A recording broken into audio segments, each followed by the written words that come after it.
दिल्ली के hotel Shangrila के mahogany hall में आयोजित इस्पात सम्मेलन में लोहे और इस्पात उद्योग से जुड़े महत्वपूर्ण मुद्दों पर विस्तृत चर्चा हुई।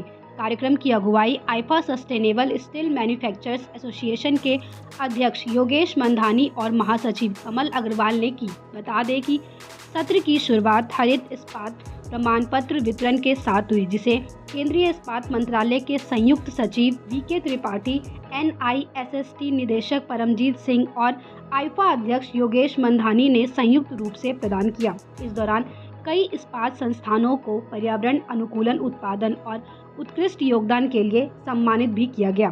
सम्मेलन में वीके त्रिपाठी ने गौड़ इस्पात क्षेत्र की बढ़ती भूमिका, ऊर्जा संरक्षण, प्रदूषण नियंत्रण और तकनीकी उन्नयन की आवश्यकता पर जोर दिया। उन्होंने उद्योगों को नई तकनीकों को अपनाते हुए वैश्विक प्रतिस्पर्धा में आगे बढ़ने का आह्वान किया। कर विशेषज्ञ बिमल जैन ने परामर्श और कर व्यवस्था पर प्रस्तुति दी। उन्होंने वर्तमान और ढांचे उद्योग की चुनौतियों और समाधान पर विस्तार से जानकारी देते हुए समयबद्ध अनुपालन की आवश्यकता बताई। बता दें कि आईफा महासचिव कमल अग्रवाल ने सभी अतिथियों और प्रतिनिधियों का आभार व्यक्त करते हुए कहा कि संगठन उद्योग विकास, संवाद और शोध के लिए निरंतर कार्य करता रहेगा। आईफा स्टीलेक्स में जो ग्रीन इवेंट हो रही है, इसके बारे में क्या कुछ बताना चाहेंगे आप? कितना इम्पोर्टेंट है ये आज के पॉल्यूशन वाली चीज़ों को देखते हुए?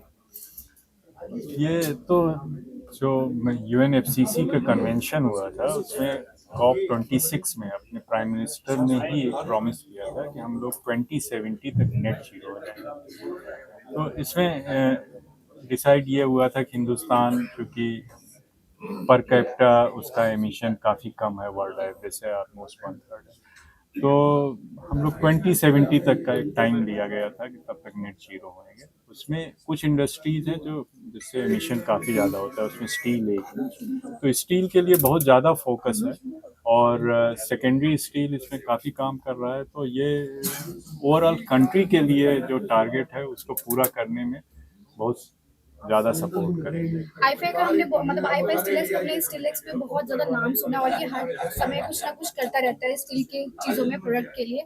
तो क्या लगता है ऐसे में इस कंपनी का और कितना फ्यूचर में क्या क्या ग्रोथ है?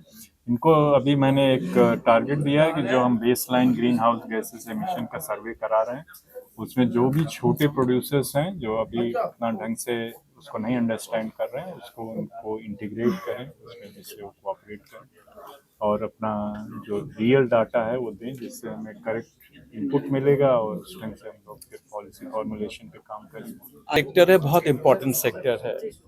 2% ऑफ GDP हमारी स्टील सेक्टर से आती है। 7% इंडस्ट्रियल आउटपुट मेरा स्टील सेक्टर से आता है। जब GST का कलेक्शन आप स्टील सेक्टर से देखेंगे तो 50,000 करोड़ का GST का कलेक्शन स्टील सेक्टर से आ रहा है। डायरेक्ट एम्प्लॉयमेंट 6 लाख लोग, इनडायरेक्ट एम्प्लॉयमेंट 20 लाख लोग स्टील सेक्टर से आ रहे हैं। जब हमारे ऑनरेबल प्राइम मिनिस्टर और फिनेंस मिनिस्टर इंफ्रास्ट्रक्चर की बात करते हैं, जहां पे 11 लाख करोड़ का बजट है इस यूनियन बजट में, आप स्टील के बिना सोच भी नहीं सकते। Steel is the basic raw material, चाहे वो कंस्ट्रक्शन हो, रेलवे हो, एयरपोर्ट हो, एविएशन हो, आपका ऑटोमोबाइल हो, आप कुछ भी उठा लीजिए, यानी रॉ मटेरियल अगर देखें तो steel is the raw material. तो आज हमने जो डिस्कस किया कि स्टील सेक्टर 2030 तक जो हम टारगेट लेके चल रहे हैं 300 मिलियन टन, इसको 400 मिलियन टन कैसे बनाया जाए। आज GDP हमारा 6.5% से ग्रो कर रहा है, बट स्टील सेक्टर की ग्रोथ उससे कहीं ज्यादा है। अगर हम इंडिया में देखें तो इंडिया में स्टील की demand is much higher comparing the production which we are making. तो स्टील सेक्टर के लिए अपॉर्चुनिटी हम सबके लिए बहुत ज्यादा है। जो हमने मेन इशू आज जॉइंट सेक्रेटरी साहब से कन्वे किया कि स्टील सेक्टर में जब हम सेकेंडरी स्टील की बात करते हैं तो मेटल स्क्रैप एक बेसिक रॉ मटेरियल है, जिसके ऊपर GST में इश्यूज हैं। इश्यूज क्या है कि मेटल स्क्रैप जो सप्लायर है हम उसको पेमेंट करते हैं, बायर जो होता है उसको पेमेंट करते हैं, और वो कई बार गवर्नमेंट को जमा नहीं कराता। गवर्नमेंट क्या सेक्टर है, बहुत इंपॉर्टेंट सेक्टर है। ये आईफा जो प्रयास कर रहा है वो तो इंडस्ट्री में पहल क्या बहुत उज्जवल भविष्य बना रहा है। और आज हमने जो डिस्कशन किया और जो पहले से करते आ रहे हैं, GST की समस्या जो हमारी है उसके ऊपर हमने जो स्टील मिनिस्ट्री तक अपनी आवाज हमारी सुनी जेएस साहब ने और उसके ऊपर आगे कार्रवाई करने का आश्वासन दिया। हमें लगता है कि उसके ऊपर कार्रवाई होगी, क्योंकि मैं स्टील मिनिस्टर साहब से भी मिला था परसों। उन्होंने भी ये कहा कि अभी आपकी समस्या वाजिब है, जो अरेस्ट करने की धमकी हमें बार बार दी जाती है वो उचित नहीं है। हमारा सिर्फ एक ही डिमांड है कि इंडस्ट्री को कैसे सेव किया जाए। हमें कोई मतलब नहीं है 18% है, 20% है, 25% है।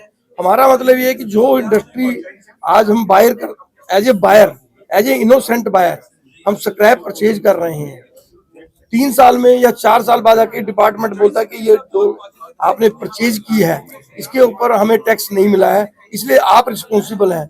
हम चाहते हैं सरकार से कि हमारी रिस्पॉन्सिबिलिटी कहाँ तक है वो फिक्स करके दें और कितने दिन की है।